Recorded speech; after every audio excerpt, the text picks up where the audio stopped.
geología como en la mineralogía, en las matemáticas, en parte de la informática, la física. En sí, la mineralogía, la cristalografía está en todo. Bueno, continuando, vamos a irnos acá a un detalle más sobre qué es la cristalización. Acá vamos a poder decir que los cristales se van a formar por soluciones, magmas y vapores. Bueno, acá tengo una clasificación. Primero, los cristales se van a formar por fluidos acuosos. ¿Qué quiere decir esto? Que los minerales van a eh, precipitar y cristalizar debido a los fluidos. Un ejemplo, la calcita, que es un carbonato de calcio, y el cuarzo, un silicato. Bueno, vamos a tener también una cristalización por evaporización. ¿Qué quiere decir esto? Mayormente va a estar asociado a lo que son ambientes salinos en la disolución de sales. Como un ejemplo, tenemos la sal gema conocida como halita o también el yeso. Ambos son evaporitas y se forman en cuencas sedimentarias de carácter evaporítico. Bueno, también vamos a tener cristalización por sublimación. Acá vamos a tener, este va a ser más que todo por procesos gaseosos. Netamente por la formación de vapores en zonas volcánicas. Por ejemplo, el azufre nativo, como pueden ver en esta foto, estas son medio amarillentas, son cristalizaciones de azufre. También vamos a tener una formación de cristalización desde los magmas, el origen de las rocas ígneas mayormente. Acá esto, bueno, mi compañero en la siguiente ponencia lo va a explicar más, pero tiene que ver con los minerales formadores de roca. Vamos a ver también lo que es la recristalización. ¿Qué ocurre en este proceso? Es en donde los minerales se reorganizan en su estructura cristalina y en el estado sólido. ¿Qué quiere decir esto? No va a llegar a fundirse.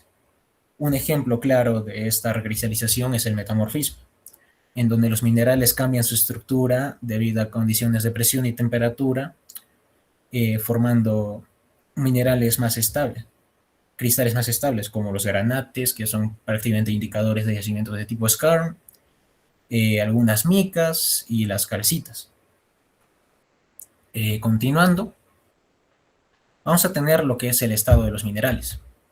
¿Qué es el estado de los minerales? Esto se va a referir más que todo al cómo están organizados los átomos en el sólido, y quiere decir en su estructura interna.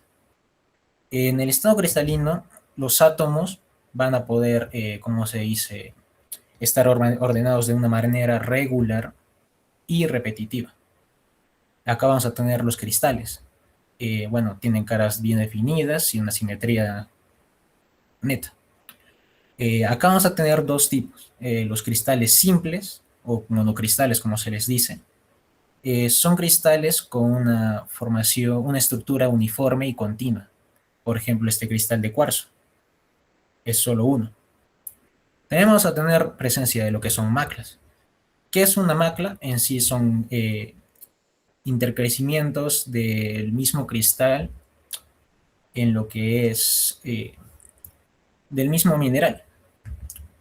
Acá algunos ejemplos netos vamos a tener la cruz de hierro de la pirita, algunos berilos también que pueden cristalizar maclada en maclas. Bueno, ¿qué vamos a tener también acá? La materia cristalina. Esta es ya un conjunto de minerales, o de cristales, como se dice, que están definidos por una estructura interna. Un ejemplo es las calcitas, o también acá otra vez puedo poner ejemplo este berilo, de carácter esmeralda. Y vamos a tener los minerales masivos, que, bueno, en este estado los cristales no van a tener una forma visible, sino van a tener una apariencia compacta. Mayormente esta apariencia compacta se va a encontrar en lo que es el campo, así. Ya quisiéramos nosotros encontrar cristales bien formados, pero no es así. Un ejemplo claro es este matita de carácter especularita. Bueno, también vamos a hablar un poco del estado amorfo. El estado amorfo quiere decir que los minerales no presentan un orden repetitivo en la estructura interna. ¿Qué quiere decir esto? Puede ser Puede ser ya sea por inclusiones por presencia de agua, como lo que es la calcedonia. La calcedonia es un silicato amorfo. Esta es una imagen de calcedonia. Tenemos también lo que es el ópalo, acá me refiero más a lo que es el ópalo andino, netamente perteneciente a Perú. Las obsidianas que se forman por un enfriamiento brusco del magma. Acá tenemos una obsidiana normal, una obsidiana caoba y una obsidiana de tipo copo de nieve. Estas dos se forman, tienen impurezas ya sean de hierro o de algunos otros volátiles o minerales que eh, ensamblado con este sistema magmático. También vamos a tener lo que son las ágatas. Estas también son sílices amorfas que empiezan a precipitar con el tiempo, dejando estas estructuras tipo bandeadas, con diferentes colores debido a las impurezas que presentan estas. Esta por ejemplo, es eh, una ágata cóndor. Bueno, las propiedades del estado cristalino. Acá vamos a tener lo que es la homogeneidad. ¿Qué quiere decir esto? El cristal va a presentar las mismas propiedades y composición en todos los puntos que tenga, ya sea en su orden interno. Eh, por ejemplo, acá podemos ver las moléculas o los motivos, como se le dice, se repiten y no hay ningún defecto cristalino que pueda interferir en su crecimiento. Vamos a tener lo que es la anisotropía, en las cuales las propiedades físicas van a variar de acuerdo a la dirección en la que nosotros podamos ver el cristal. Por ejemplo, esta calcita de carácter óptico. Esto ya es un poco más para lo que es microscopía de minerales.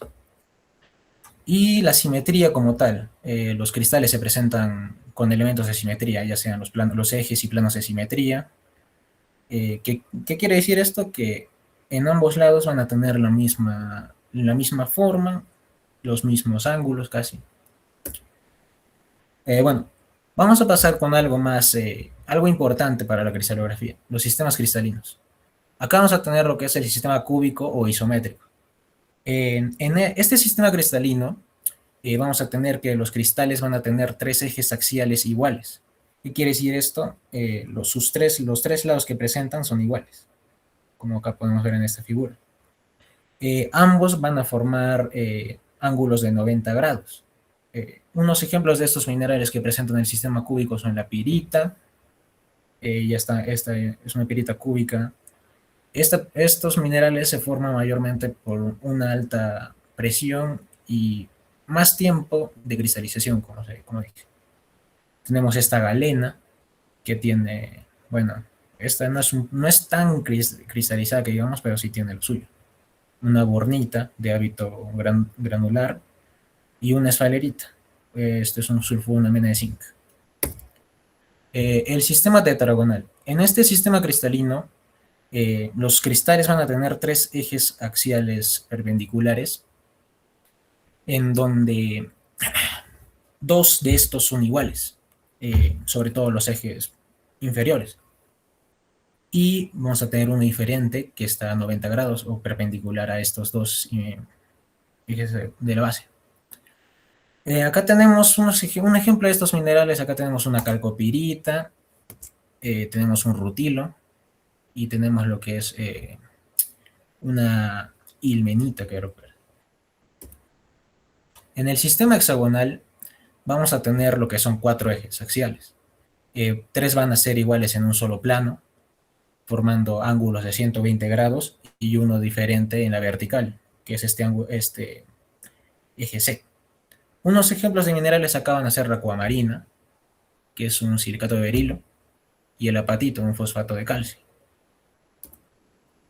Bueno, en el sistema trigonal vamos a tener tres ejes iguales que van a intersecar en lo que son ángulos iguales. Van a tener una menor simetría que el sistema hexagonal. ¿Qué quiere decir esto? Que no van a formar ángulos de 90 grados en ningún lado. El sistema ortorrómbico va a tener tres ejes que no son iguales. Van a estar perpendicular formando ángulos de 90 grados. En el sistema mondoclínico vamos a tener lo que es tres ejes desiguales y dos perpendiculares y uno inclinado, como podemos observar en esta imagen. Los dos perpendiculares y el inclinado. Y el ángulo beta, que es entre un perpendicular y un inclinado, no van a formar lo que son 90 grados. En el sistema triclínico vamos a tener tanto ejes inclinados que no son iguales y no forman ángulos de 90 grados. ¿Qué quiere decir esto? Que es prácticamente, eh, mm, por decirse algo amorfo, algo así. También vamos a tener algunas maclas. Como ya dije, son las asociaciones simétricas de dos o más cristales que cristalizan a partir de en la misma especie de cristal. Acá tenemos una macla de Japón, del cuarzo. Acá tenemos la macla de Klarsbach presente en las plagioclasas, en las ortosas, minerales formadores de roca. También tenemos la macla de la staulorita. Esta es la cruz de la staulorita que le dicen, mineral metamórfico. Mi compañero ya les hablará un poco más de ello. Bueno, pasando a lo que es la cristalografía, nos vamos a basar ahora netamente en lo que es la mineralogía determinativa como tal. Bueno, ¿qué es la mineralogía en sí? Es la rama de la geología que estudia los minerales, incluidos su composición química, la estructura cristalina, su origen y las propiedades físicas. Netamente vamos a decir que un mineral es una ocurrencia natural o un sólido de ocurrencia natural inorgánico que tiene una composición definida y una estructura cristalina definida. Mayormente los minerales están compuestos por lo que son ocho elementos: el oxígeno, el silicio, el aluminio, el fierro, el calcio, el magnesio, el sodio y el potasio. Estos van a ver más reflejados en los minerales orgánicos de roca, que son los silicatos. Acá tenemos un ejemplo de un mineral que es la pirita, como vemos acá. Tiene una fórmula química definida, y es un sulfuro de hierro. Está presente en un sistema cristalino, tiene una estructura cristalina definida, el sistema cúbico. Y bueno, la ocurrencia de sucede en lo que es en entornos geológicos, como procesos hidrotermales de alta temperatura o en ambientes sedimentarios de baja temperatura. En sí la pirita está presente en todas las rocas, mayormente en lo que son rocas sedimentarias como las lutitas y las areniscas. Bueno, hablando ya más así en un contexto mineralógico, ¿qué es un mineraloide? Este es una sustancia natural o sólida que se parece, pero no es un mineral, debido a que no tiene una estructura cristalina ordenada. Eh, bueno, acá otra vez voy a tomar como ejemplo el ópalo andino, las obsidianas. Acá también tenemos lo que son las perlas y lo que son los azabaches, que es una variante del carbón, si no recuerdo. Bueno, acá también podemos decir que las perlas en sí también pueden ser tanto de origen así formado por nácar, o también pueden ser sembradas en laboratorio. También pueden ser sintéticas. Bueno, pasando no más así a lo que es cómo se presentan los minerales en sí, vamos a hablar a lo que qué es un hábito cristalino.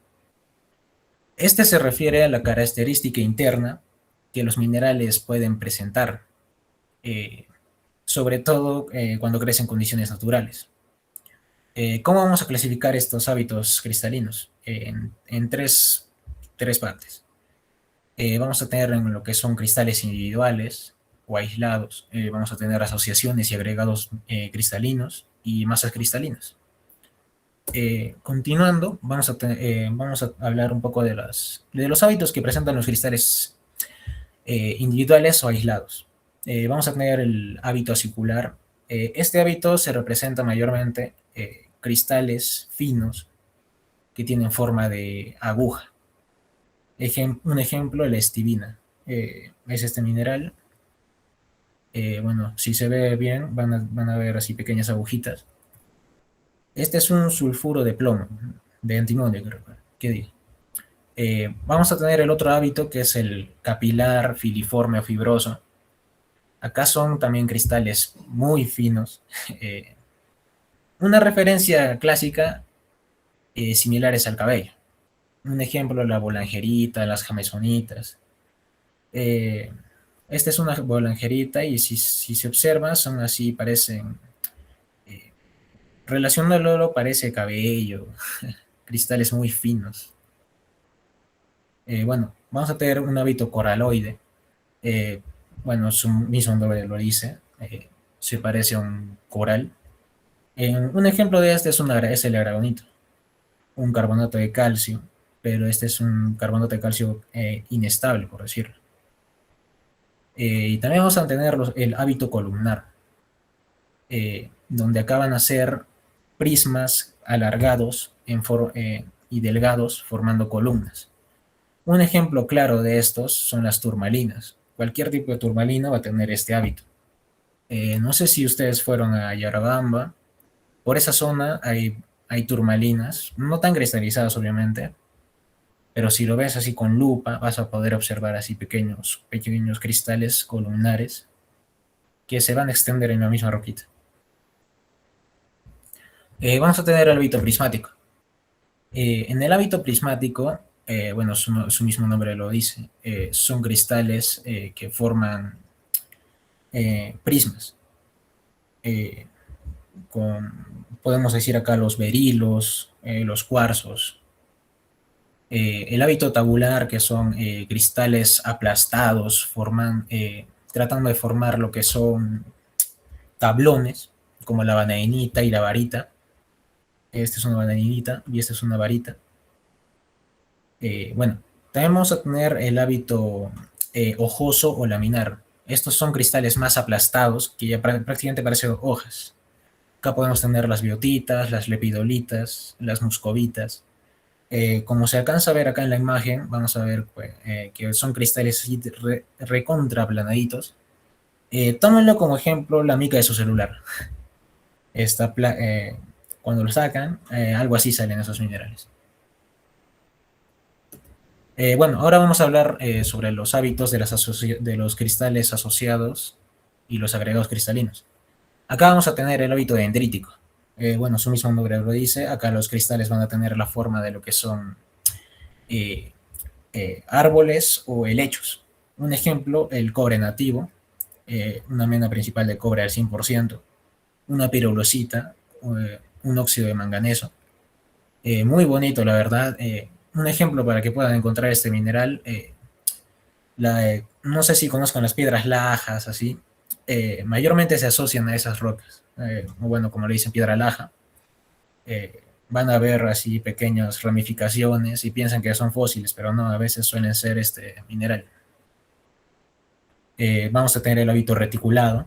Acá van a ser cristales eh, entrelazados, formando lo que es una malla, una reja.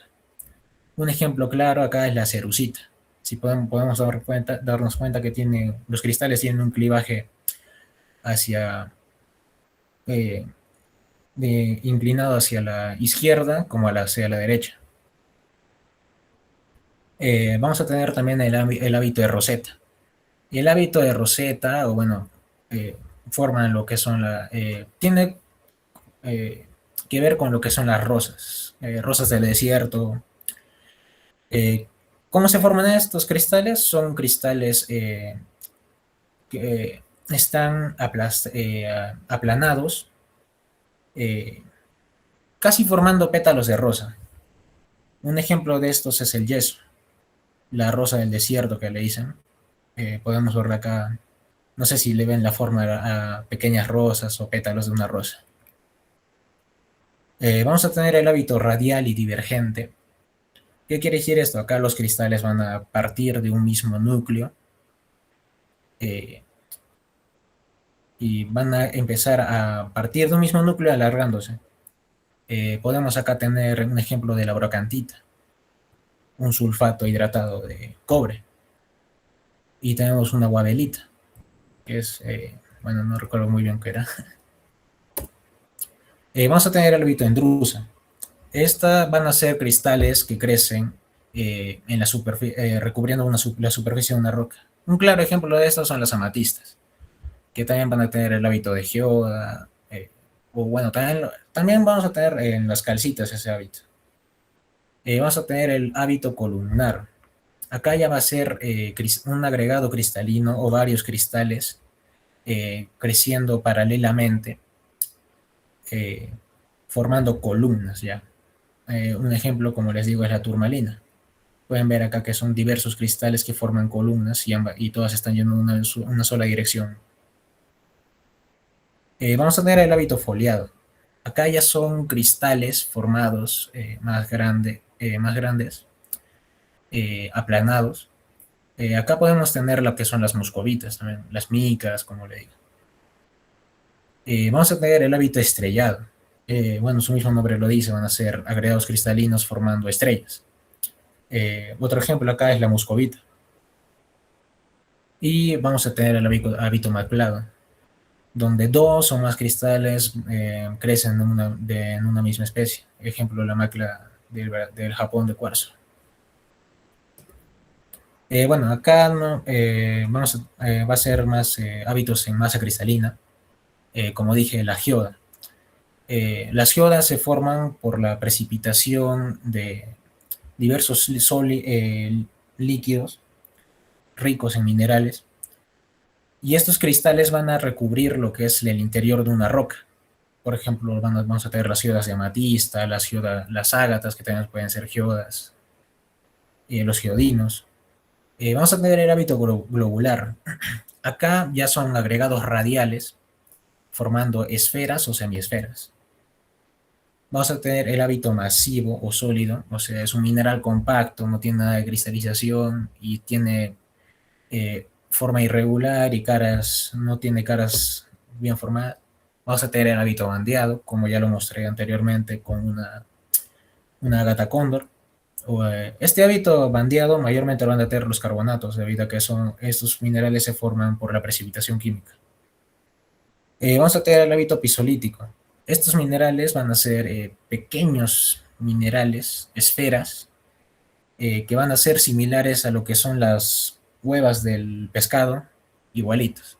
Son menores a 3 milímetros. Vamos a tener el hábito granular. ¿Qué quiere decir este hábito? Está compuesto por granos. Acá podemos decir que las rocas tienen ese hábito. Otro mineral que puede tener ese hábito es la bornita.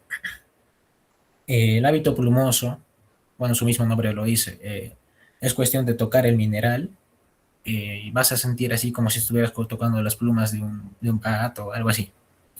Y se desprende muy rápido ese mineral. Vamos a tener el hábito mamelar.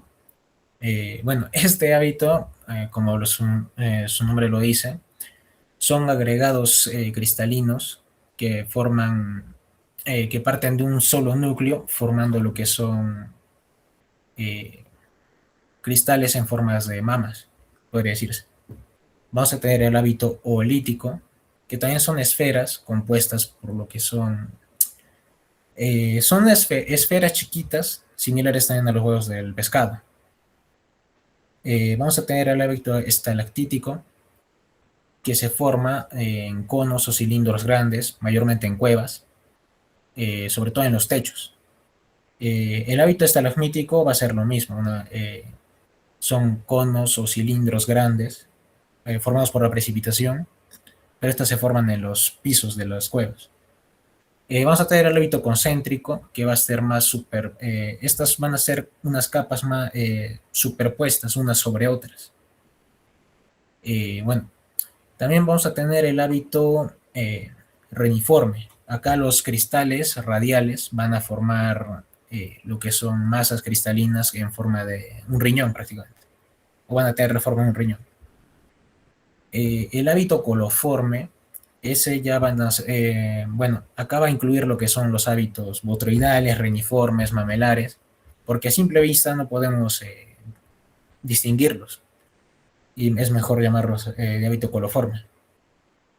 El hábito amigdaloide, estos ya van a ser nódulos en forma de almendra que rellenan cualquier cavidad de roca mayormente presente las lutitas. Bueno, vamos a pasar ahora a lo que son las propiedades físicas de los minerales. Bueno, vamos a tener que una propiedad física es cualquier medida que se pueda observar en un cristal o mineral. Acá vamos a tener las propiedades vectoriales, en donde va a ser sobre todo según el sentido en el que se presente el mineral y a la dirección en la que esté. Vamos a tener lo que es la dureza. La dureza, ¿qué es? La resistencia a que un mineral sea rayado. Un ejemplo claro es la escala de dureza de Mohs. Bueno, este está usado para lo que es para buscar o para determinar la dureza de un mineral. Bueno, también tenemos acá una escala aproximada para hacerlo, poder determinar la dureza de un mineral en campo. Ponemos una uña, una moneda de cobre o algún alambre de cobre con dureza 3.5. Tenemos un clavo que tiene dureza 5.5, la placa de vidrio de dureza 6 y las navajas dureza 4.5 a 5.5. Bueno, ¿qué es la exfoliación? Es la tendencia de un mineral a poder quebrantarse o, bueno, a partirse en sus planos de debilidad. Lo que vamos a tener acá es el clivaje. El clivaje va a ser la tendencia del mineral netamente partido en el plano de debilidad. ¿Qué es un plano de debilidad? Digamos, tenemos dos cristales bien formados y justo le damos en donde está la unión entre esos dos cristales formados. Ese es su plano de debilidad. La fractura. ¿Qué es la fractura?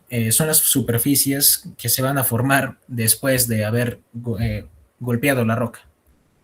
Vamos a tener acá la fractura concoidal que se parece, bueno, con un ejemplo de las conchas, la parte interior, ese hábito va a tener. Hábito irregular, o sea, no se puede determinar qué hábito es en sí, o bueno, una fractura. Hay fractura fibrosa. Vamos a tener la tenacidad, que es la resistencia a que, a que los minerales puedan romperse o molerse, doblarse, desgarrarse. Bueno, vamos a tener acá también las propiedades escalares o no direccionales. Estas van a ser las que no dependen de una dirección en donde se midan. Acá vamos a tener la gravedad específica. Nos va a indicar en cuánto tiempo más o menos ha tardado en precipitar este mineral para que pueda contener una alta densidad.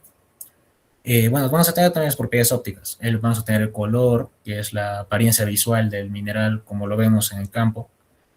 Vamos a tener lo que es la raya y el brillo. En el tipo de brillo va a ser como lo veamos en el campo, si es brillo metálico, nacarado, medio grasoso, transparente. Y la raya lo que nos va a indicar es el color real del mineral. Por ejemplo, podemos tener una pirita que, bueno, a simple vista se ve medio amarillo. La rayamos y nos va a obtener una raya medio gris. Bueno, propiedades magnéticas, acá vamos a tener lo que es... ¿Qué quiere decir esto? Está presente en algunos minerales magnéticos o de hierro. Por ejemplo, la magnetita, la hematita, martita. Acá vamos a tener el ferromagnetismo, que es una fuerte atracción al imán. El paramagnetismo, una débil atracción al mineral magnético, y el dimagnetismo, y hacer una repulsión total del imán. Otras propiedades acá vamos a tener lo que es la transparencia. ¿Qué quiere decir esto? Esto depende del paso de la luz en el mineral. Bueno, podemos tener si es que el mineral es transparente, translúcido o opaco. Si es transparente, la luz va a atravesar todo el mineral como tal. Si es translúcido, solo algunas partes, mayormente en los bordes, se va a poder observar eso. Y si no pasa nada, va a ser de calidad una transparencia opaca. El olor y el sabor. Esto puede servirnos para identificar así minerales tipo las sales. La alita, la alita va a montar un sabor así medio salado, como se dice. Y el olor, como en los sulfuros, botan olor a huevo podrido cuando se mezclan con algún tipo de ácido. La efervescencia es mayormente está presente en los minerales carbonatados. Cuando los atacamos con el ácido, va a tender a estos a desintegrarse con el ácido y va a efervecer. Vamos a tener la iridiscencia. Esto depende a cómo nosotros podamos mover el mineral y con el reflejo de la luz vamos a ver diversos colores. Esto también tiene que ser relacionado con el juego de colores. Es una relación en sí. Vamos a tener lo que es el asterismo. El asterismo se forma mayormente por lo que son inclusiones de rutilo en minerales. Un ejemplo claro es en este mineral de corindón, que hubo una inclusión de rutilo. Vamos a tener lo que es el tornasolado. El tornasolado acá, bueno, untuosidad va a ser cómo nosotros sentimos el mineral cuando lo tocamos. Si es grasoso, medio terroso, algo así. Vamos a tener propiedades fotoluminiscentes. Acá vamos a tener lo que es la fluorescencia. Bueno, el mineral va a emitir radiación siempre y cuando lo ataquemos con una radiación ultravioleta. Y la fosforescencia, el mineral va a continuar con esta radiación a pesar de que ya no lo ataquemos con la luz ultravioleta. Vamos a tener propiedades eléctricas. La piroelectricidad va a generar una carga eléctrica respecto a cambios de temperatura. Un ejemplo claro es la turmalina. Cuando la calientas, va a generar así diversos colores y esa es la energía que ese mineral genera. Y la piezoelectricidad, bueno, en campo, si lo han visto, si han golpeado algún cuarzo con una picota o alguna roca intrusiva, han visto que sale chispa. Esa es la piezoelectricidad. También funciona cuando chocas dos cuarzos. Bueno, vamos a tener la clasificación de minerales, recuerdo a la clasificación de Strunz. Vamos a tener los elementos nativos, que estos tienen el 100% de pureza, no tienden a combinarse con ninguno. Acá vamos a tener el grupo de los metales, bueno, van a tener un enlace metálico, vamos a tener acá el grupo del oro. En el grupo del oro, como sabemos, el oro van a ser blandos, maleables, dúctiles, pero son muy buenos conductores de calor y electricidad. Acá vamos a tener el oro, el cobre, la plata, el aluminio, el plomo y el mercurio. El grupo de platino, estos ya son más duros y tienen un punto de fusión más elevado. Acá encontramos el platino, el paladio y el iridio. Vamos a tener el grupo del hierro, en donde va a ser... esto está relacionado mayormente, como dicen, a los meteoritos. El hierro puro y la camacita presentan 5.5% de peso en lo que es el níquel. Y estos minerales son característicos en los meteoritos y las aleaciones de fierro y níquel van a constituir una gran parte del núcleo terrestre. Bueno, vamos a tener los semimetales, van a tener enlace mixto, no se van a encontrar juntos en la naturaleza, por ejemplo el grupo del arsénico. Vamos a tener el arsénico, el antimonio y el bismuto. Estos minerales son más quebradizos y conducen calor y electricidad de una manera fatal a comparación de los metales. Y los metales. Los metales van a presentar enlace covalente entre los átomos. Bueno, acá he clasificado los minerales, elementos nativos en una tablita. Bueno, acá tenemos el oro, como podemos ver su color es amarillo, la raya es dorada. Vamos a poder encontrar un hábito medio dendrítico o si no asociado a lo que es el cuarzo, pero un cuarzo fracturado y con harta cantidad de óxidos. Va a tener brillo metálico, una dureza de 2.5 a 3, o sea, es un poco baja. Tiene una alta densidad, es de recontra maleable. Ambientes donde se puede encontrar este mineral es en ambientes hidrotermales o placeres. Minas específicas, podemos tener acá lo que es pierina. En el cobre, bueno, el cobre está presente casi en diversas minas acá en el Perú. Por ejemplo, Pierina, Cerro Verde, Toquepala. Acá vamos a tener que el cobre va a ser medio rojizo en su color y su raya va a ser roja. En la plata, bueno, la plata va a tener un color plateado, una raya gris, pero una gris clara. Es muy maleable y va a encontrarse en lo que son ambientes hidrotermales. Y el azufre, como ya dije, se va a formar o va a estar asociado a lo que son ambientes volcánicos. Acá hay ejemplos de minerales, el oro nativo, el cobre nativo, la plata nativa y el azufre nativo. Bueno, los sulfuros. Estos minerales son por consiguiente opacos, tienen un fuerte enlace iónico y una dureza de 1 a 6. La molibdenita no, la molibdenita suele tener una dureza de 1.5 a 2. Estos minerales se forman ahora debido a un enlace metal más azufre y son los más importantes por el contenido que tienen en cobre, plomo, zinc y fierro. Acaban de presentar colores intensos, brillo metálico, opacidad y van a desprender un olor a huevo podrido, como dije, al interactuar con ácidos.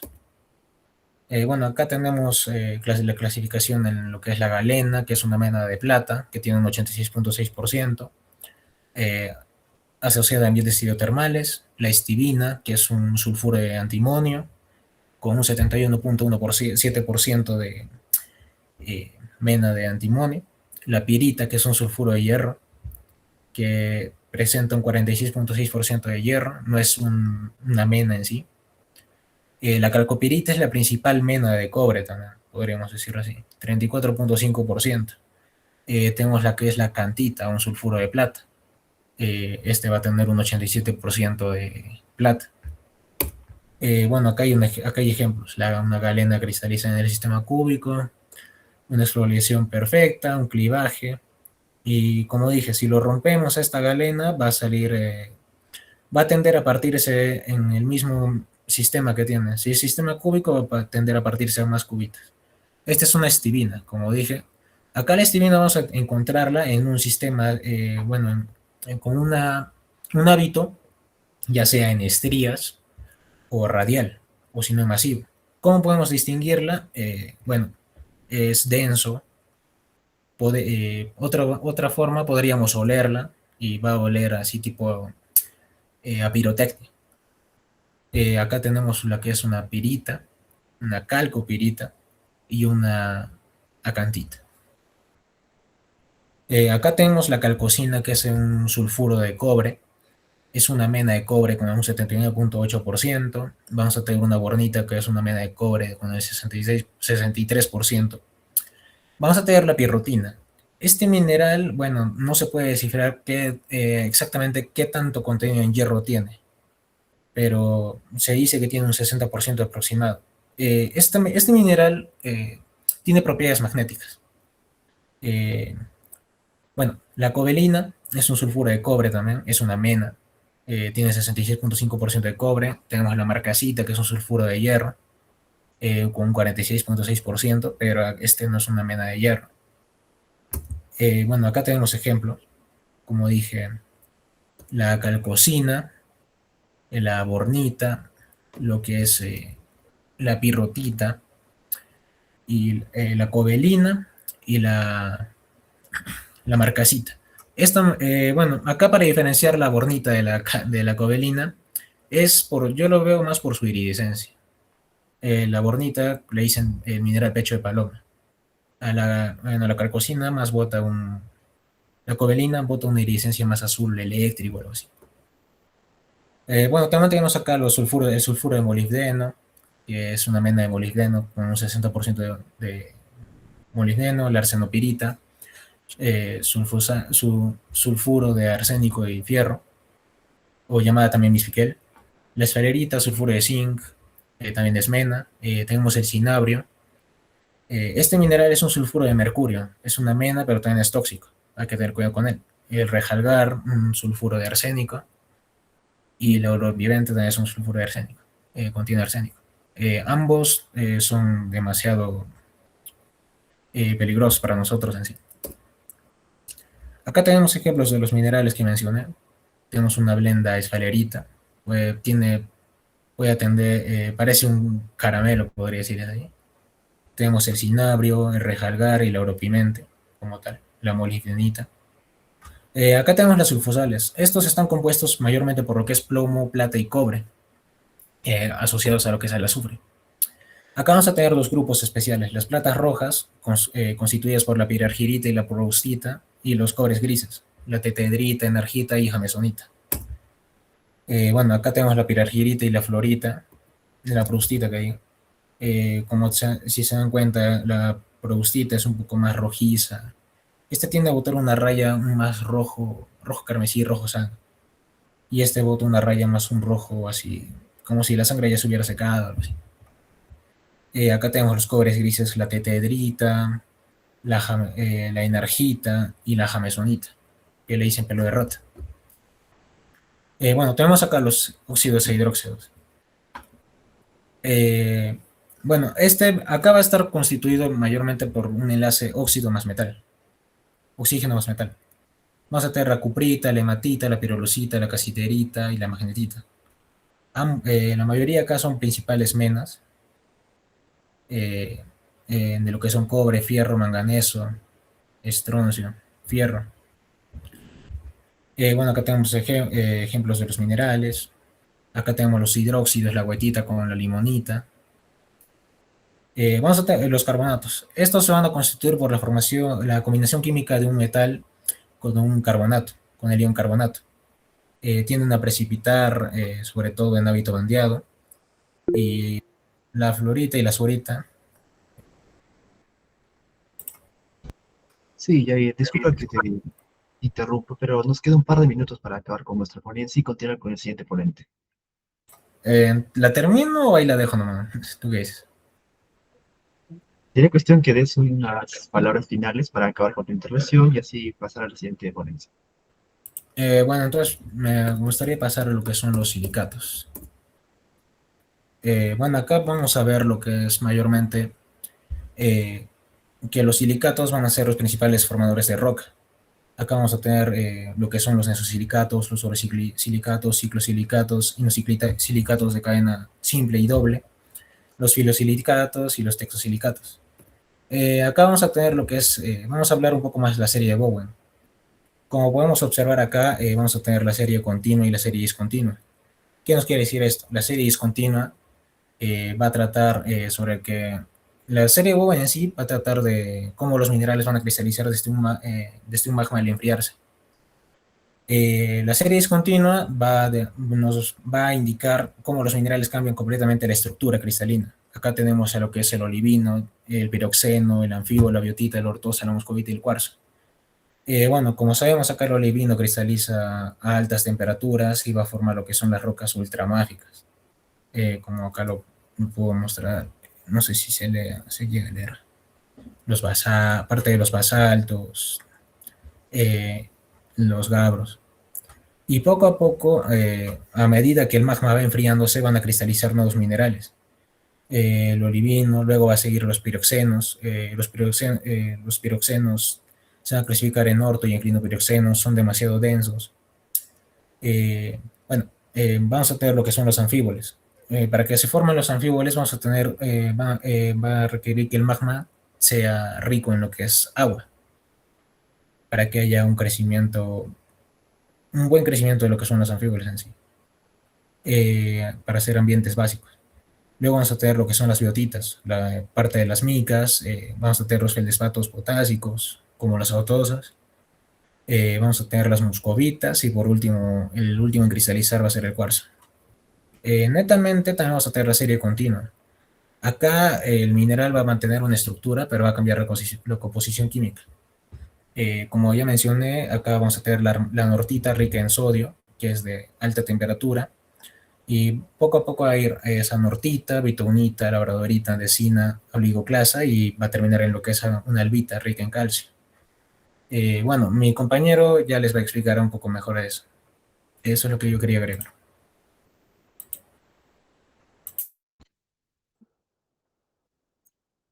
Excelente, Jair. Damos muchas gracias por la exposición que acabas de dar. Ha sido un tema bastante amplio y completo.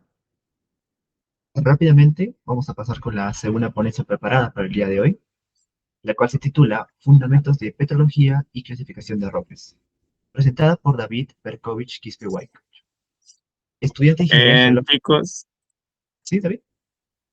no, no, continúa. Excelente. Entonces, bueno, continúa con su presentación justamente de nuestro compañero David. Él es estudiante de Ingeniería Geológica con orientación en petrografía ígnea y mineralogía aplicada.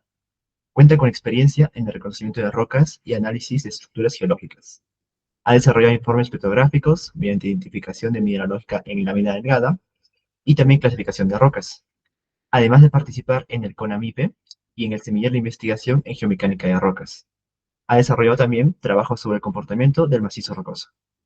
David, La sala es toda tuya. Ya. Buenas noches, chicos. Vamos a continuar con los fundamentos de petrología ígnea, metamórfica y sedimentaria. Como sé que a ustedes no les va a importar mucho la petrología de rocas sedimentarias, va a ser algo breve, también por el tema de tiempo. Vamos a empezar con el ciclo de las rocas, que comienza con la formación de algunas rocas sedimentarias a partir de la acumulación de sedimentos. Estos sedimentos es por los procesos de intemperismo físico y químico que se van a dar en ambientes de la corteza continental y parte de la corteza oceánica, en las que estos sedimentos se van a transportar hacia una zona de sedimentación.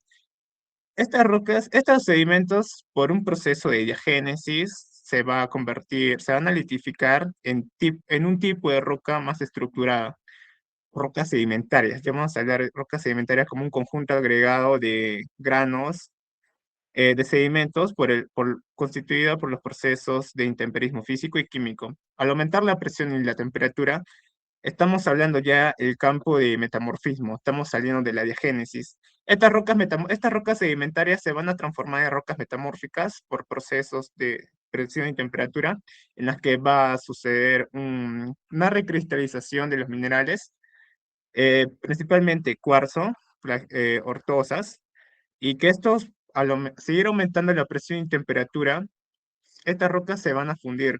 La última parte de los procesos metamórficos son las migmatitas, y si aumentan más la presión y temperatura, estas rocas se van a llegar a fundir, se van a volver un magma móvil.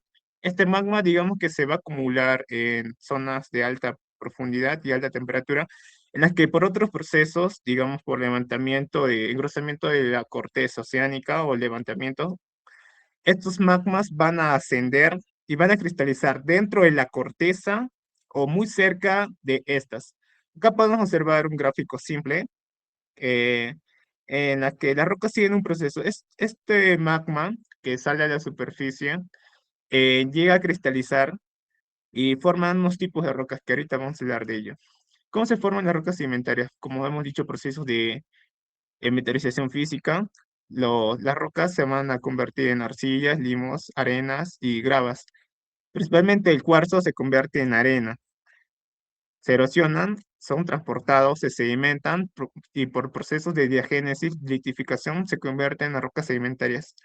La meteorización química por el agua transporta soluciones químicas en las que intervienen organismos vivos y, digamos, caparazones en casas carbonatadas, minerales carbonatados, en las que estas rocas se van a convertir en rocas sedimentarias bioquímicas. Las más comunes, como tenemos acá en Yura, son las calizas. En la clasificación en general de rocas sedimentarias, vamos a hablar del tamaño de grano.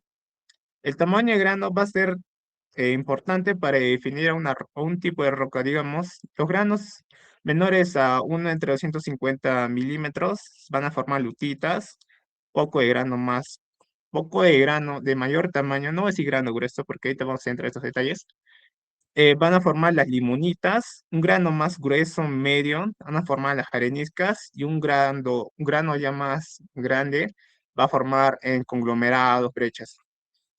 Ahora, como hemos visto, la diagénesis es el conjunto de procesos que ocurre después de que los sedimentos se depositen y que se convierten en roca. Hemos hablado del campo de la diagénesis, compete a las rocas sedimentarias, que va en un campo de 100 a 150 grados en el eje X, y en presión, hablando en gigapascales, de 0 a 0,4 gigapascales de presión. Este es el campo de la diagénesis que interviene en las rocas sedimentarias. Luego escapamos al campo de metamorfismo, donde les voy a hablar todavía no de ello, pero ya vayan teniendo idea de que este cuadro es muy importante. Bueno, ya vamos a entrar en petrología ígnea.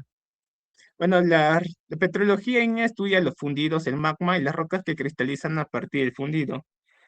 Y entiende los procesos que involucran la fusión y la subsecuente levantamiento, evolución, cristalización y erupción o emplazamiento eventual de las rocas. Como mencionó anteriormente, prácticamente todas las rocas que se originan del magma, que se originan del material fundido a alta profundidad dentro de la Tierra, todas estas rocas se van a encontrar en la superficie.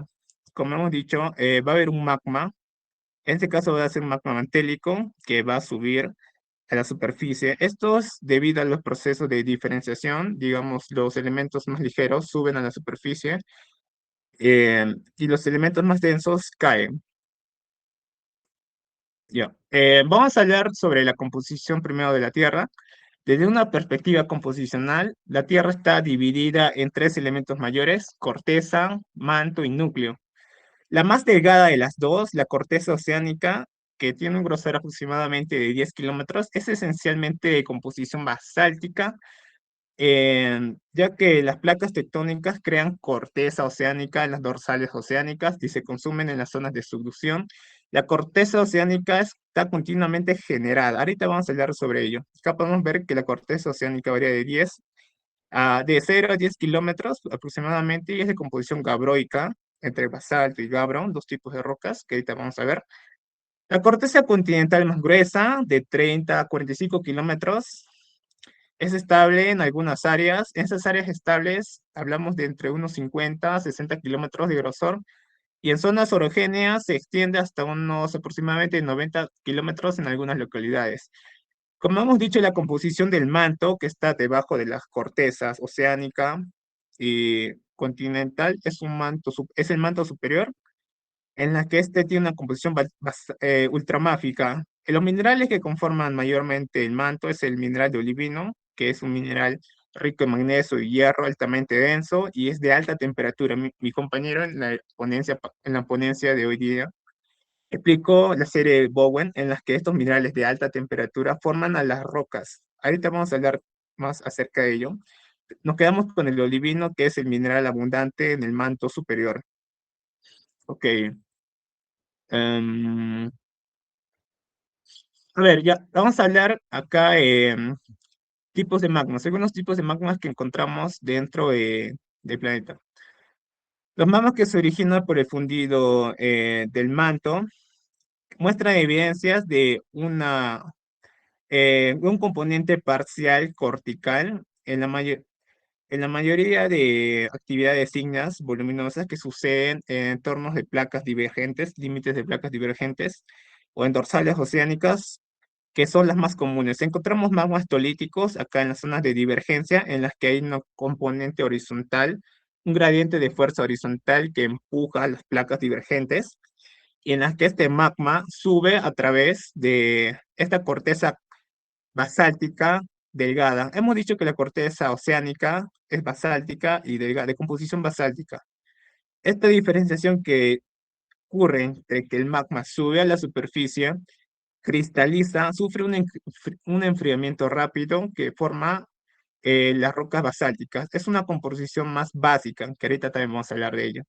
Y más abajo, por el manto superior, debajo de la corteza basáltica y por encima del manto superior, tiene una composición gabroica en la que se forman los gabros. Y por esta parte de las zonas de divergencia se van a formar diques. Estos diques gabroicos van a promover a la divergencia de estas placas. Esta dicha divergencia entre las placas se va a consumir en las zonas de subducción. Y este magma, estas rocas que se subducen, van a, van a aumentar su temperatura y se va a volver un magma mantélico, en el que ese magma va a volver otra vez a la superficie, como en las dorsales oceánicas. Va a ser un magma tolítico, ya sea, es un ciclo de las rocas. El magma sale, se enfría, se consume en las zonas de subducción y otra vez vuelve a fundirse. Magma tolítico, ya hemos dicho que son de dorsales oceánicas. Vamos a los magmas calcoalcalinos, que son en zonas de subducción. Estos toman lugar numerosos procesos que suceden en fuentes magmáticas en las zonas de subducción en las que suceden en las que intervienen varios componentes: corteza oceánica, que es de composición basáltica; corteza continental, que es una composición más siálica, bueno, contiene más sílice en su composición; y parte del manto. Va a haber una fusión parcial de ambas y forman magmas tipo calcoalcalinos. Estos magmas tipo calcoalcalinos los podemos ver en toda la zona de Arequipa, en toda la zona del sur del Perú, formando arcos volcánicos. Estos arcos volcánicos tienes el magma que sale es tipo rico en sílice. Es un magma ya diferenciado por eh, la corteza continental más gruesa y el magma tiene más tiempo a diferenciarse. Y las trayectorias en las que el magma sube también son muy lentas y son magmas más fríos. A comparación con los magmas de Hawái, que son más calientes, corteza más delgada y su composición más basáltica. En las zonas divergentes, inicialmente bajo un continente, sufren procesos similares en los que este toma lugar, y su resultado es un magmatismo particularmente en entornos tempranos de relieve continental y es comúnmente alcalino. Típicamente estos se muestran en entornos de engrosamiento de cortezas continentales. Clasificación y nomenclatura de rocas ígneas. La textura fanerítica. La mayoría de los cristales que componen la roca son visibles a simple vista, son mayores a 0,1 milímetros. Estos cristales son de grano grueso, en las que las rocas exhiben una textura fanerítica, típicamente han cristalizado lentamente bajo la superficie de la Tierra y son llamadas rocas plutónicas o intrusivas. Quedémonos que las rocas plutónicas son de grano grueso, en las que sus granos minerales son visibles a simple vista. Y una roca no es más que solo un conjunto de agregados de minerales. La textura fanítica son cristales muy pequeños en los que no se puede ver, digamos, a simple vista. Son menores a 0,1 milímetros. Y esta textura es afanítica en la que está cristalizado rápidamente en la superficie terrestre y son llamadas rocas volcánicas o extrusivas. Estas rocas volcánicas las encontramos acá alrededor del Misti, de composición más o menos andesítica, son rocas ácidas y son de grano fino. No puedes diferenciar los tipos de granos, a menos que tenga una textura porfirítica, que ahorita vamos a hablar de ello. Este enfriamiento rápido de la roca ha sucedido por lo que el magma sale a la superficie y se enfría rápidamente. No da tiempo a que el mineral crezca y su textura es más de grano fino, porque el mineral no ha crecido. Para que el mineral crezca necesita temperatura, una difusión rápida de los iones y el medio para que se movilice a las caras de los cristales y que éste crezca. Ahorita podemos hablar un poco más de ello para que no se estén perdiendo. Luego vamos a ver la textura fragmental. Está compuesta por disgregados de material ígneo que son depositados y amalgamados tardíamente. Estas rocas son algunas rocas volcánicas en las que podemos llamar brechas volcánicas. Hay una composición para esto, para clasificar a las rocas volcánicas, y esta entra dentro de las rocas de la clasificación de brecha. Bueno, la pegmatita es otro término alternativo de grano grueso, en la que podemos ver granos muy gruesos, muy largos también, a comparación de los otros granos de textura fanerítica. Bueno, muestra de mano la textura que muestra dos dominancias de granos que varían significativamente entre ellos, es llamado texturas porfiríticas. Acá podemos ver cristales de plagioclasa, son estos cristales blancos en las que está dentro de una matriz más vítrea. Eh, esta roca se ha podido formar por dos procesos, por dos enfriamientos, porque el magma, como vemos en este gráfico, en el punto A, digamos que tenemos un magma A. Este magma se ha ido enfriándose hasta el punto en que al bajar la temperatura, a una cierta temperatura, estos minerales de la plagioclasa, que va de albita a nortita, se han empezado a formar pequeños núcleos cristalinos llamados embriones, en las que la difusión, digamos, de albita y de anortita, a cierto grado de presión y temperatura, ha cristalizado en placas y que estas placas están suspendidas dentro de un magma. Dicho, Dichos cristales suspendidos dentro del magma tienen una composición bimodal. Ese es el primer grado de enfriamiento. Estos cristales han estado en el magma. Podemos ver acá que la plagioclasa han formado los cristales en un entorno más de alta presión y temperatura. Déjame de ahí, ahorita vamos a continuar. Y por otro enfriamiento más rápido puede ser pérdida de una fase fluida, inyecciones de otros magmas más fríos. Eh, el magma que quedó rodeando a los fenocristales de la plagioclasa se ha enfriado rápidamente, no ha tenido tiempo para que crezcan los minerales y ha formado una matriz vítrea. Bueno, casi todas las rocas ígneas se componen principalmente de minerales silicatados, es cual más son comúnmente incluidos en la serie Bowen. Los principales son cuarzo, plagioclasa, feldspatos alcalinos, muscovita, biotita, hornblenda, piroxeno y olivino. Los primeros cuatro son minerales que félsicos nos da a entender que son hechos de minerales silicios y feldespáticos, o sílice más feldespato.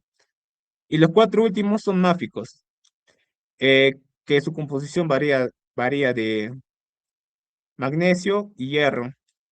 Generalmente los félsicos son de color blancos, mientras máficos son de colores más oscuros. Quedémonos con los términos félsicos y máficos, que próximamente vamos a ver en alguna clasificación de las rocas. El término leucocrático es un indicador del color de la roca. Leucocrático podemos clasificar que a las rocas de color más félsicas son leucocráticas por la composición de sus minerales. Como hemos dicho, los cuatro primeros son minerales félsicos, como cuarzo, plagioclasa, feldespatos alcalinos y muscovita. Y los colores de una roca oscura la podemos identificar por su color, sería melanocrático, que indica un color oscuro de la roca. Esto debido a los minerales máficos oscuros. Luego hay otro término para referirnos a la composición de la roca, que la llamaremos ultramáfica, que se refiere a la roca que contiene más del 90% de minerales máficos. Este caso es la periodotita, que es una roca ultramáfica proveniente del manto. Bueno, según la eh, de Ciencias Geológicas, la Unión Internacional de Ciencias Geológicas, formado por la Subcomisión del Sistema de Rocas Ígneas, se ha desarrollado y estandarizado un sistema para darle la nomenclatura a las rocas. Usemos el triángulo Strachansen de cuarzo, plagioclasas y feldespatos potásicos, siendo 100% de cuarzo en una esquina, eh, normalizado, plagioclasa 100% y cuarzo 100%, feldespatos alcalinos 100%. Esta es una roca tipo granito en la que va a variar sus componentes, en la que predomina sus componentes de cuarzo y feldespatos potásicos. Estos feldespatos potásicos se puede determinar por el color de la roca. Son medio rosáceos y nos damos cuenta, por su composición ya le podemos dar el término, que entraría acá en tipo de granito. Ahorita voy a explicar cómo podemos hacer ello. Luego, composiciones más variadas entre cuarzo o plagioclasas nos va a dar una tonalita. Podemos ver que acá no hay minerales félsicos, bueno, no hay minerales como la ortosa, feldespatos potásicos. Su mineral principal es la ortosa, que le da el tono rosado, pero en este caso no lo tiene. Así que podemos descartar el feldespato potásico. Nos podemos quedar con estos dos, una variación entre cuarzo y plagioclasa. Yo le daría el nombre de tonalita. Esto es más una clasificación al tipo tanteo, pero sí tiene cálculos. Luego una granulorita que varía entre composiciones cuarzos, plagioclasas y feldespatos potásicos, que es ortoso. Mayormente es ortoso. Bueno, acá podemos ver cómo podemos dibujar y graficar la composición de la roca de muestra de mano según sus cantidades molares de la roca, que podemos ver, digamos, hay más presencia de cuarzo. Acá podemos ver que hay menos presencia de cuarzo, un 16%. un alto contenido de plagioclasas y un contenido medio, digamos, de feldespatos potásicos. Hay aparte más minerales, biotita, horblenda y minerales opacos. Sumamos todo, digamos que nos da un 100%, y nos quedamos con los tres principales: cuarzo, plagioclasa y feldespatos potásicos. Normalizamos, hacemos que este 60% de la composición de la roca sea 100, así que hallamos un factor de multiplicación. ¿Qué número multiplicado por el 60% de estos minerales nos va a dar 100%? En este caso sería 1,66. Multiplicamos a todos ellos por 1,66 y nos va a dar ya los componentes principales para clasificar a la roca ya normalizada. Bueno, lo mismo es para las rocas volcánicas, en las que se ha determinado, igual que las rocas plutónicas, tienen la misma composición de cuarzo, plagioclasa y feldespatos potásicos. Y hay algunos feldespatoides que no podemos clasificar todavía, ya que se necesita un análisis más interpretativo. Bueno, la UGS recomienda clasificar a las rocas volcánicas en un diagrama simple, comparando el total de álcalis con la sílice, que la llamaremos TAS. En el eje X podemos encontrar la composición en peso de la sílice, variando de rocas ultrabásicas, pobres en sílice, hasta rocas ácidas, altas en sílice. Y en el eje Y podemos clasificar el componente total de álcalis, que va desde óxidos de sodio más los óxidos de potasio. Acá podemos encontrar las rocas típicas, acá por Arequipa las riolitas, que son rocas volcánicas muy ácidas, muy ácidas. Acá estaría el campo de la riolita. Encontramos también las andesitas, que son rocas intermedias, de composición intermedia, en pesos de sílice. Son muy comunes. Y las rocas basálticas, que son rocas básicas, en las que no estoy muy segura en las que si se puede encontrar acá, pero sí hay algunas rocas, pero no sería del volcán Misti. Lo dudaría bastante. Vamos a entrar a texturas de rocas ígneas. En este capítulo vamos a explorar a detalle las texturas ígneas, buscando descubrir qué controla para poder utilizar criterios texturales que nos ayuden a comprender la historia de cristalización. Bueno, la formación del crecimiento de los minerales, ya sea en un fundido o en un medio sólido, involucra tres principales procesos: la nucleación del cristal, la subsecuente crecimiento del cristal y la difusión de las especies químicas a través de un medio hacia la superficie del cristal en crecimiento. En magmas más complejos, silicatados, esta tendencia puede superponerse por la preferencia del crecimiento del mineral en direcciones ininterrumpidas de cadenas de enlaces fuertes. Estas cadenas de enlaces fuertes son de sílice-oxígeno. Son tetraedros simples de sílice-oxígeno, sílice-oxígeno, que se van polimerizando hasta formar eh, magmas más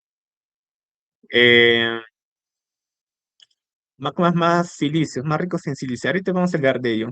Los piroxenos y los anfíboles tienden a ser elongados en la dirección gracias a las cadenas de sílice, oxígeno, sílice, oxígeno. Ya mis compañeros les explicó sobre mineralogía en el tema de minerales silicatados. Bueno, en la mayoría de las situaciones la composición del crecimiento del mineral difiere considerablemente que la del fundido. Solo en sistemas químicos simples como el de agua-hielo, esto no es verdadero. En el caso generales, el crecimiento de un mineral podrá ser gradualmente em, incompleto por el fundido, por los elementos del fundido adyacente. Imaginemos un magma rico en magnesio, sílice, calcio, hierro y sodio, y que va, se va a formar el mineral del anfíbol, que incorpora hierro, magnesio y calcio. Estos minerales se van a agotar dentro del fundido, dentro del magma, se va a empobrecer de esos elementos y el resultado será un magma más silicio. Bueno, acá podemos ver el gráfico de la formación de los cristales. La figura 1 muestra un superenfriamiento en las que el grado en cual la temperatura cae bajo el punto de fusión. Acá tenemos el punto de fusión, que es esta línea recta. Digamos que los minerales van a caer detrás del punto de fusión, en las que se cristalizará, en las que sucede el proceso de cristalización. Para que suceda la cristalización va a tener que haber un superenfriamiento. Quedémonos también con eso.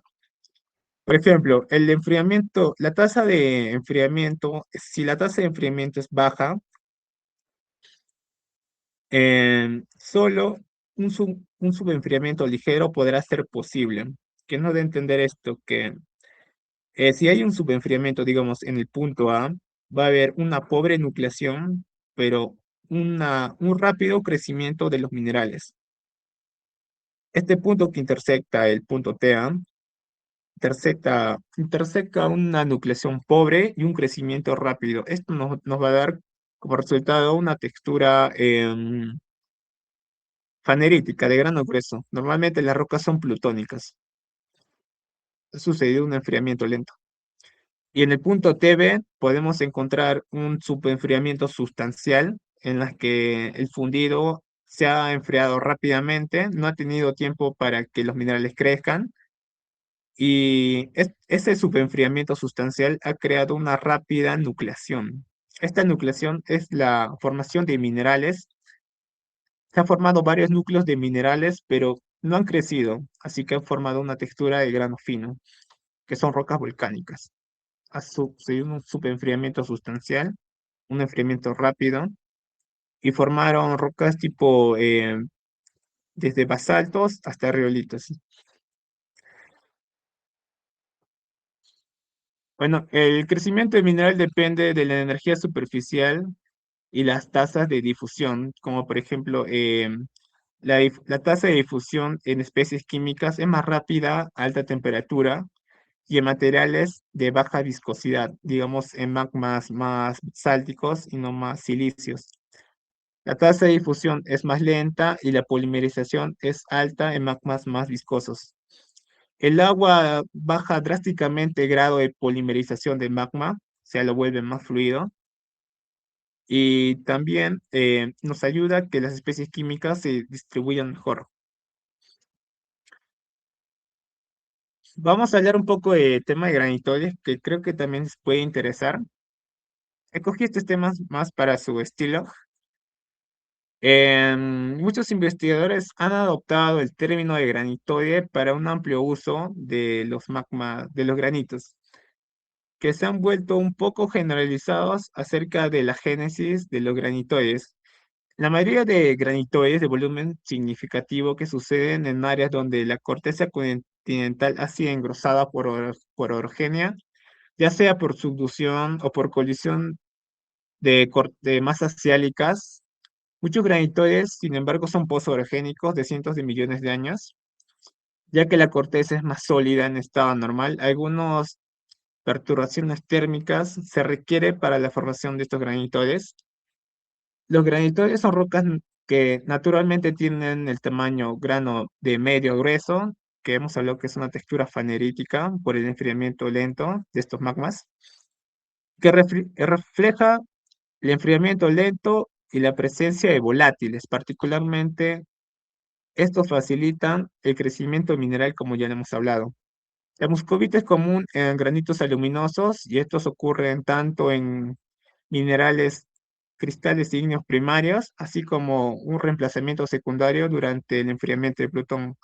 Estos minerales secundarios se forman después de que Plutón se haya emplazado, aún sigue teniendo temperatura como para que haya una recristalización o haya una formación de minerales después del emplazamiento. Ahí se forman los minerales secundarios. El clinopiroxeno es secundario, presenta principalmente en rocas plutónicas más máficas, pero también se extiende a magmas de granitos más evolucionados, principalmente en variaciones más sódicas. Hablamos de la anortita. Anortita, 50% anortita. La hojita también es común en experimentos tempranos en sistemas graníticos, pero las rocas naturales a menudo son parcialmente reemplazadas por la reacción residual hidratado de un fundido que produce horblenda y biotita. Ahorita vamos a hablar de ello.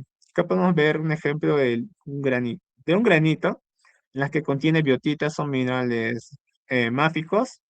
Por su color oscuro también podemos decir que la roca tiene unos componentes melanocráticos, la plagioclasa, que normalmente es blanca y tabular, y los felespatos potásicos como ortosa, que tienen este color medio rosáceo.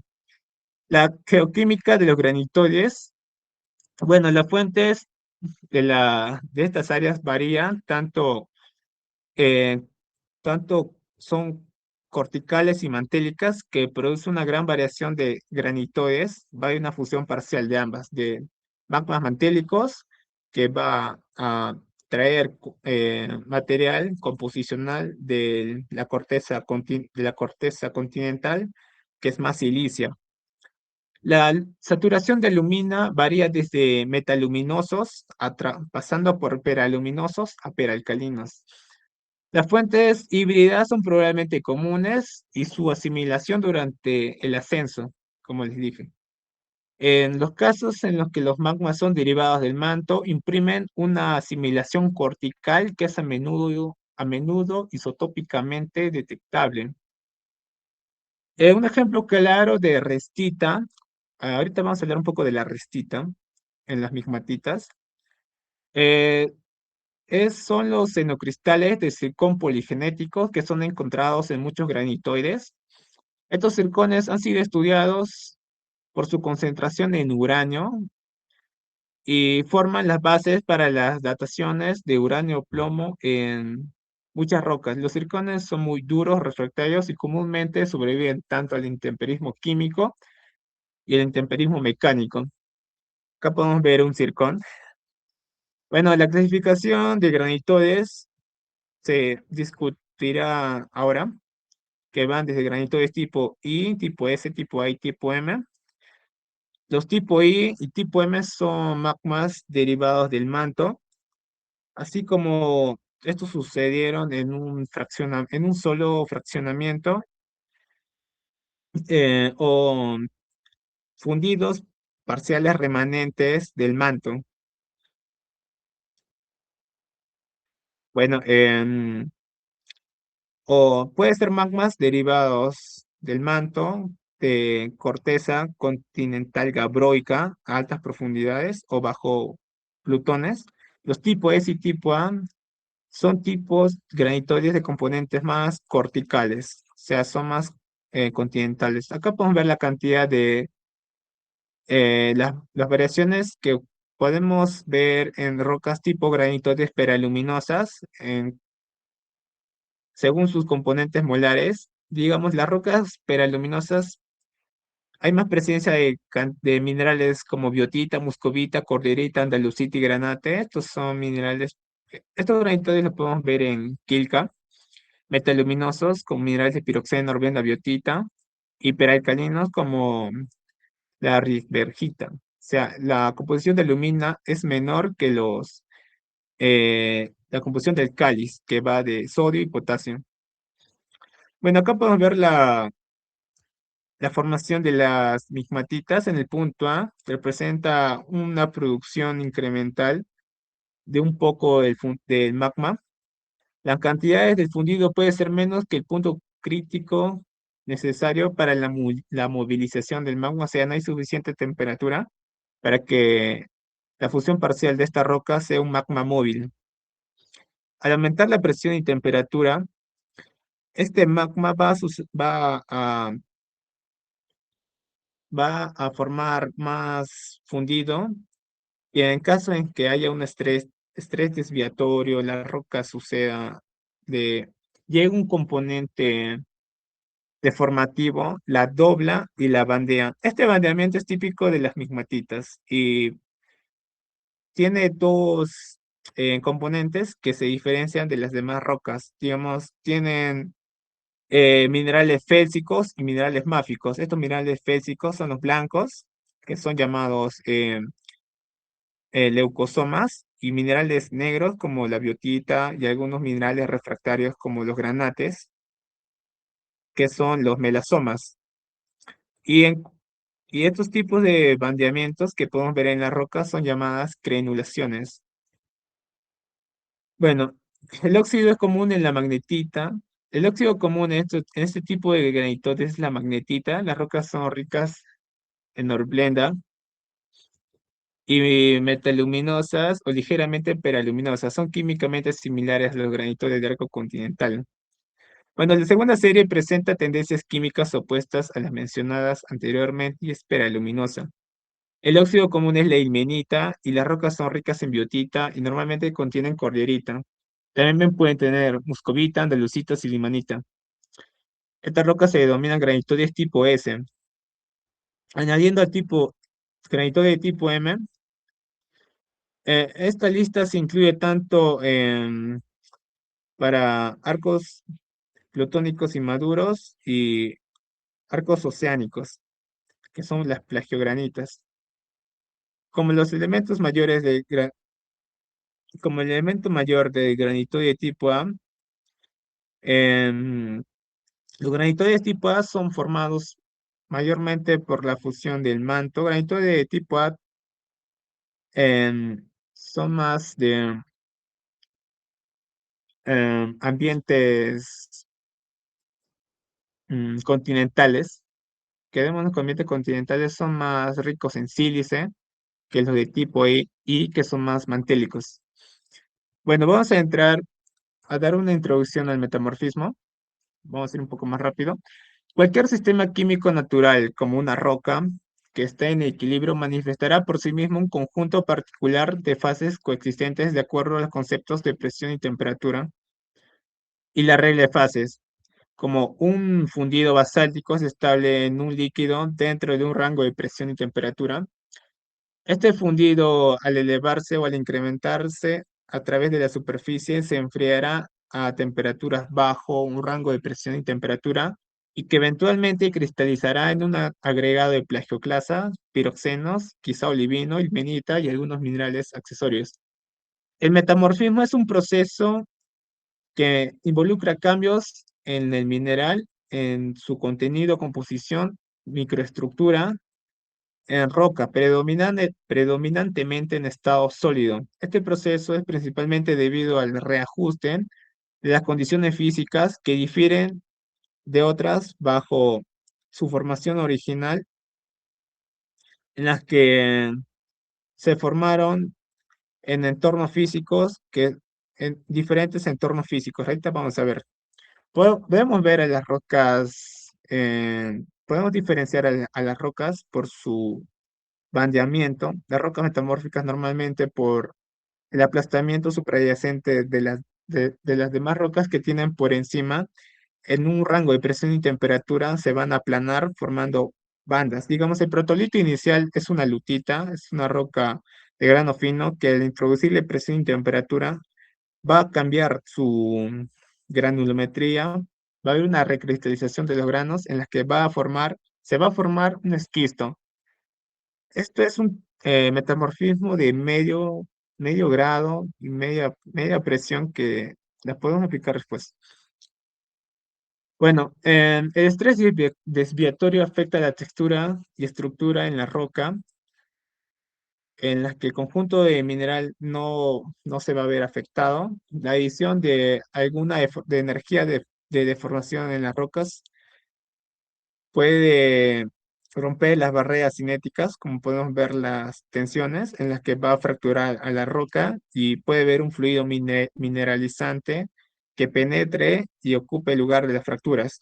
Con presión, estas rocas a cierta presión y temperatura se pueden bandear, van a estar en un estado viscoplástico, formando bandas. Acá podemos ver un ejemplo. Y cizallamiento. Tipos de metamorfismo de contacto que sucede en intrusiones ígneas, principalmente como resultado de la temperatura. Los efectos de un magma caliente intruyendo otra roca más fría. Este ejemplo que puse fue un Plutón que intruye roca sedimentaria formando en Hornfels. Y si es una roca, digamos, carbonatada, puede formar una roca tipo skarn. Va a haber una aureola de contacto en la que van a interferir los fluidos químicos y la temperatura. El metasomatismo es evidente en situaciones en cual la composición química de la roca caja difiere considerablemente a la del fundido. Esto es particularmente evidente en rocas carbonatadas o metasedimentos. Aguas calientes, ácidas y ricas en sílice llevan desde el Plutón hacia la roca caja y reaccionan con los carbonatos produciendo variedades de minerales calco-silicatados y el tipo de roca llamado skarn o tractita. Va a haber un metamorfismo regional, esto es por engrosamiento de la corteza terrestre, en que las rocas subyacentes van a quedar superpuestas. Acá podemos ver, hay trayectorias de presión y temperatura en las que mientras vas más profundo va a aumentar la temperatura y también por ende la presión. Se van a formar rocas desde pizarras, filitas, esquistos, y si es que hay más temperatura, gneiss, y posteriormente ya entrando al grado del magma, un poco antes, las mismatitas. Metamorfismos en zona de falla. La tasa de esfuerzo es lo suficientemente alta y la temperatura es lo suficientemente baja como para que los minerales se rompan, doblen o se aplasten sin un acompañamiento de la recristalización. Este proceso es conocido como cataclasis y ocurre en zonas de impacto a bajas profundidades en porción de zonas de falla donde la roca tiene un comportamiento frágil. Clasificación de rocas metamórficas. Acá podemos ver las rocas que van desde pizarra en zonas de soterramiento, digamos, orogenia. Por el aumento de la presión y temperatura, esta roca pizarra, que su protolito inicial pudo haber sido em, una roca de grano fino, una roca sedimentaria de grano fino. Al aumentar la presión y temperatura, esta pizarra va a pasar a filita, va a aumentar la presión y la temperatura, se va a convertir en esquisto. Esto es debido al bandeamiento. Son evidentes el bandeamiento de las rocas por el proceso de enterramiento que sucede. Y este esquisto se puede producir un gneiss. En este caso sería un ortogneiss, compuesto por su protolito inicial de una roca sedimentaria. Bueno, en las rocas metamórficas, me parece que ya es para terminar, eh, la podemos distinguir en dos: rocas masivas, no foliadas, y las rocas foliadas. Sus cristales no presentan una orientación, como por ejemplo el mármol y las cuarcitas. Al momento en que el Plutón haya intruido, se va a formar una aureola de contacto, en la que si el Plutón está en contacto con una arenisca, la va, digamos, a alterar por la temperatura. Va a haber una recristalización de los granos de cuarzo y va a formar una textura más masiva. Esas areniscas se van a convertir en cuarcitas, así como las calizas se van a convertir en el mármol si no hay un metasomatismo entre las rocas o una reacción entre los carbonatos y los fluidos del Plutón. La pizarra, que son rocas foliadas, los esquistos y el gneiss bandeado son rocas que ya hemos descrito anteriormente, que tienen una textura más bandeada, que son las pizarras son rocas con un bandeamiento más bidimensional y su protolito inicial es una roca de grano fino. Normalmente acá en estas pizarras no se nota el tipo de grano, son granos finos que por la temperatura ha habido una coalescencia de sus granos y se han quemado. Esquistosidad eh, es otro tipo de textura que se le da a las rocas metamórficas por el bandeamiento más penetrante en su composición, y los granos de recristalización, digamos, de los minerales que han crecido acá en estado sólido son más visibles.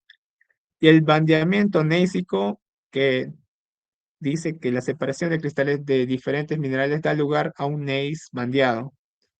Ya le hemos descrito al gneiss, sus componentes, cómo podemos diferenciar. En este caso tiene dos tipos de minerales félsicos y máficos. Los félsicos son eh, leucosomas y los más oscuros son melasomas, en las que aquí podemos encontrar restos de restitas, minerales refractarios que nos ayudan a hacer e investigaciones para muchos geólogos. Los chicos, muchas gracias.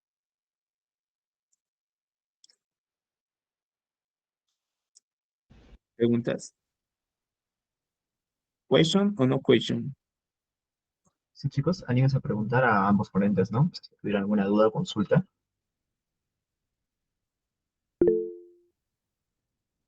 Sí, aquí tengo al compañero Edgar Anthony. Sí, Edgar, adelante. Sí, compañeros, buenas noches. Me ha parecido muy interesante las exposiciones de mis compañeros. Tengo una pregunta para David. En una parte de su exposición habló sobre ambientes de metamorfismo. Quisiera preguntarle qué tipo de rocas podemos encontrar en este tipo de contacto, ¿no? De metamorfismo de contacto, asociadas con rocas sedimentarias no carbonatadas. Y una segunda pregunta sería, mm, en la parte que hablaste sobre protolitos, ¿cuál sería el protolito inicial que tiene, ¿no? Los esquistos en rocas metamórficas? Y teniendo ello, ¿cómo diferenciaría de la pizarra o la filita? Y bueno, una vez más, felicitarlos a ambos. Ha estado muy interesante sus ponencias. Gracias. Ok, respondiendo a tu pregunta, ¿qué tipo de rocas encontramos en ambientes de metamorfismo? Metamorfismo de contacto. Tipo de rocas sedimentarias no carbonatadas. Podemos encontrar a los Hornfels, que son rocas metamórficas eh, que no han sufrido una alta deformación por el contacto del intrusivo. Este tipo de rocas son más, su protolito inicial probablemente han sido lutitas por el tipo de grano fino en las que ha sucedido una coalescencia de sus granos, ha habido una recristalización no tan brusca, en las que podemos decir que sus granos se han quemado. Este tipo de roca es típica en ambientes de metamorfismo de contacto con lutitas. Y si es una arenisca, probablemente sería una cuarcita. Y si es una roca no carbonatada, estamos ahí entre cuarcita, Horfels. Y si es que hay un tipo de metamorfismo más de alta temperatura, probablemente con un contacto de metasomatismo sustancial en una roca carbonatada puede formarse el skarn. Siguiendo tu pregunta, em, ¿cómo se diferencia la esquistosidad? Esto lo hablé, es por el tipo de grano, que es más grueso, los minerales son más visibles y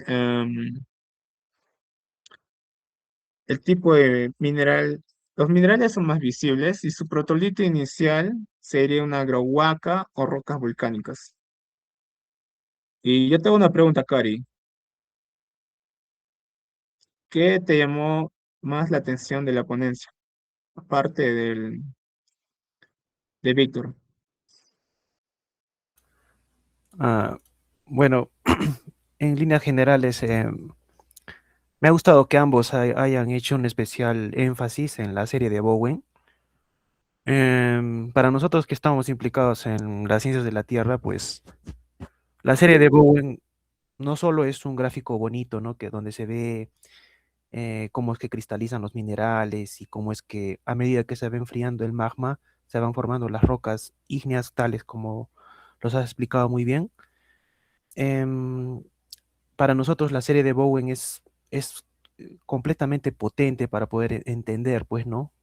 Como ustedes bien lo han explicado, cómo es que evoluciona el magma desde un magma mantélico hasta llegar a la corteza y cómo estos a su vez se van a diferenciar, ¿no? De acuerdo a cómo se ha constituido el magma, de acuerdo a la temperatura y cómo es que se ha dado la cristalización fraccionada. Es lo que me ha gustado más, en verdad, que hayan puesto bastante énfasis en la serie de Bowen, porque a partir de ese gráfico que aparentemente parece sencillo, es bastante útil para nosotros entender, ¿no?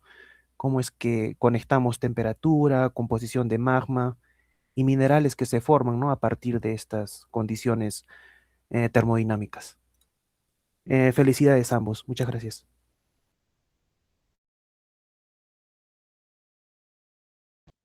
Excelente, Edgar. Muchas gracias por tu pregunta. ¿Alguien más, compañeros? ¿Desea hacer alguna pregunta o consulta? Ok. En ese caso, damos muchas gracias a los ponentes, tanto a Yair como a David.